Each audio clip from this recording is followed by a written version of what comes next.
qui me donne déjà l'occasion de pouvoir expliquer, et avec Laurent, vous le verrez ici, bon voilà, c'est installé parce que comme ça on se sent plus à la maison. Dans chacun des instituts que l'on représente, que l'on dirige, vous verrez, il y a un I. Pour moi, le I, il est fondamental, c'est le I de intégrative, approche intégrative. L'objectif de ces 3 jours, c'est que vous puissiez déjà, avec vos compétences, vos connaissances, vos outils thérapeutiques, intégrer déjà ce nouvel outil. Et pour moi, quand j'ai cherché le nom d'Hypnoteam, il fallait qu'il y ait un I. Quand Laurent il a cherché le nom, il fallait qu'il y ait un I aussi.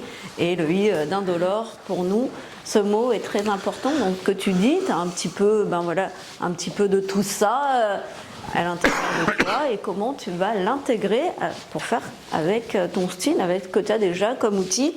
Et ça, c'est pour chacun. Là. Qui sommes-nous? Donc, qui sommes-nous? Ça fait quand même 63 ans que je me pose la question, qui je suis. Ouais. D'accord. Tu as le droit de continuer à te la poser. Voilà. Donc, c'est Laurence qui va commencer parce que, vous verrez, je parle pas beaucoup. Bon, alors je vais parler de moi. Je suis donc Laurence Adjès, je suis psychologue, psychothérapeute à Marseille en cabinet libéral. J'ai fondé donc l'Institut Hypnoteam à Marseille qui forme des professionnels de santé à la pratique de l'hypnose et à la thérapie EMDR IMO. Je suis aussi avec Laurent responsable pédagogique d'Indolore. Vous avez remarqué, on est obligé de regarder nos titres parce que c'est tellement confus dans notre tête. On est obligé de regarder, on a notre anti-sèche. Ouais, on a les anti-sèches. D'accord, ok. Vous allez comprendre pourquoi. Présidente, mais bientôt future vice-présidente de la France EMDR IMO. Bien sûr, je vais à des congrès pour transmettre aussi lors de conférences sur des sujets, soit sur l'hypnose, soit sur les mouvements oculaires aussi. Et Laurent va vous le dire, on a aussi une histoire commune qui fait que on co-anime, on collabore et on a toujours plaisir à être ensemble pour transmettre. Donc je te laisse te présenter. Alors là, on vous tient en haleine, l'histoire commune, c'est simplement parce qu'on est cousins et cousines.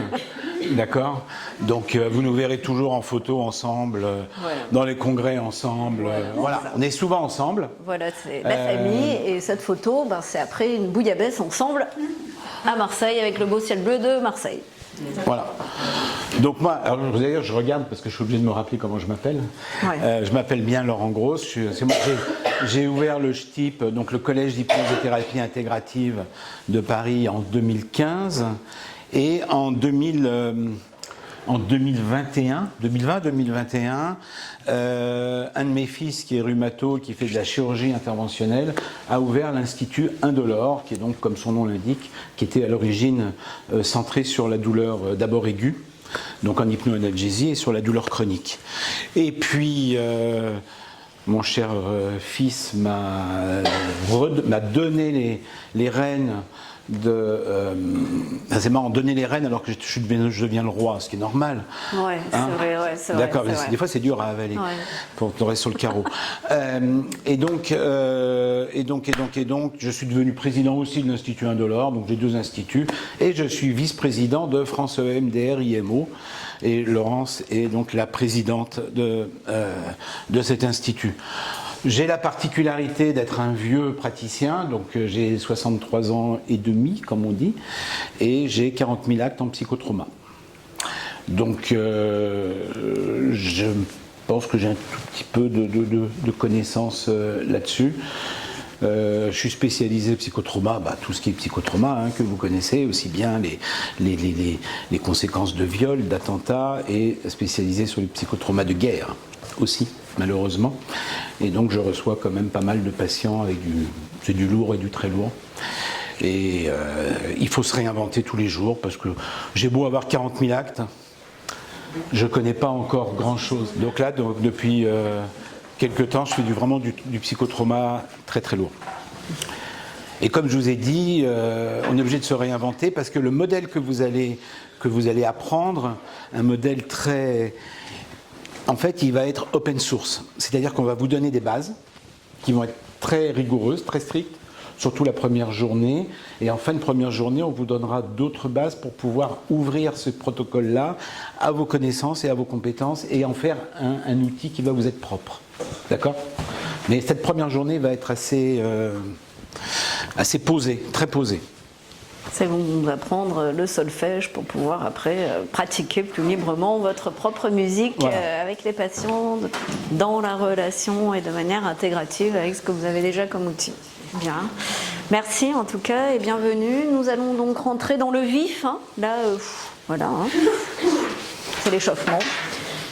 Qu'est-ce qu'on va voir durant ces 3 jours? Les objectifs de la formation, bien sûr, acquérir cette thérapie EMDR-IMO qui repose sur les mouvements oculaires, améliorer sa posture de thérapeute dans le cadre du travail avec le psychotrauma pour avoir renforcé son lien sécure, car quand on travaille avec des personnes qui ont subi des événements traumatiques, c'est fondamental d'être très attentif pour renforcer un lien sécure. On y reviendra bien sûr.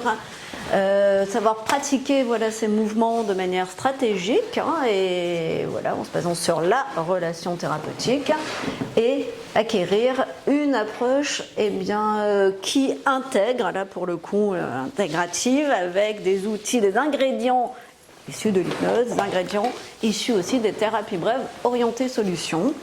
Et ce sera ce que l'on va voir aujourd'hui, cette thérapie orientée ressources, qui est particulièrement appropriée quand on travaille avec les enfants, avec les ados, ou parfois aussi avec des patients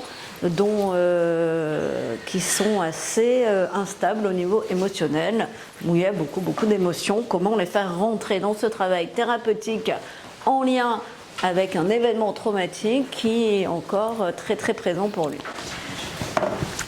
Alors en introduction, bien sûr, on a tous été confrontés à un certain moment dans notre vie à de la souffrance, de la peur, un deuil, peut-être même de la violence, la violence à différents degrés, peut-être. Et on a parfois aussi réussi à dépasser ces événements, ces situations, et heureusement. Et parfois, quand on parle de troubles de stress post-traumatique, c'est le signe que, au niveau émotionnel, quelque chose n'a pas été complètement évacué. Et c'est précisément avec cette part émotionnelle en lien avec un événement traumatique que l'on va pouvoir travailler avec les mouvements oculaires.